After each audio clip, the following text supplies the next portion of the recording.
నమస్కారం ఫ్రెండ్స్. చెన్నై వేదికగా జరిగిన ఇండియా వర్సెస్ ఆఫ్ఘనిస్తాన్ థర్డ్ వన్డేలో టీమిండియా మరోసారి తన ఆధిపత్యాన్ని చాటుకుంది.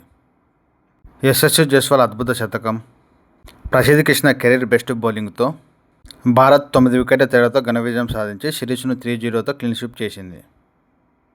టాస్ గెలిచిన ఆఫ్ఘనిస్తాన్ మొదట బ్యాటింగ్ ఎంచుకుంది. కానీ భారత బౌలర్లు ఆరంభం నుంచే ఒత్తిడి తీసుకొచ్చారు.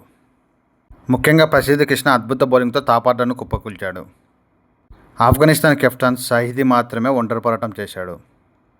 అతను తన తొలి వన్డే సెంచరీ సాధించి 102 పరుగులు చేశాడు. అతనికి అజ్ముదుల్లా ఒమర్జై 50 పరుగులతో సహకరించాడు. అయినప్పటికీ మొత్తం జట్టు 218 పరుగులకే ఆల్అవుట్ అయింది. ఈ మ్యాచ్లో అసలైన హీరో ఎవరంటే ప్రసిద్ధ్ కృష్ణ. అతను 5 వికెట్లు తీసి ఆఫ్ఘనిస్తాన్ బ్యాటింగ్ను పూర్తిగా కట్టడి చేశాడు. పవర్ ప్లేలోనే వికెట్లు తీసి మ్యాచ్ను భారత్ వైపు తిప్పాడు. ఈ ప్రదర్శనతో player of the match award కూడా దక్కించుకున్నాడు. 219 పరుగుల లక్ష్యంతో బరిలో దిగిన భారత్ ఆరంభం నుంచే దూకుడుగా ఆడింది. యశస్వి జైస్వాల్ అద్భుత శతకం సాధించి అజేయంగా 110 పరుగులు చేశాడు. మరోవైపు రోహిత్ శర్మ 79 రన్స్తో జట్టు విజయానికి దగ్గరగా చేశాడు. కేవలం 28.4 ఓవర్స్లోనే భారత్ లక్ష్యాన్ని చేరుకొని 9 వికెట్ల భారీ విజయాన్ని నమోదు చేసింది.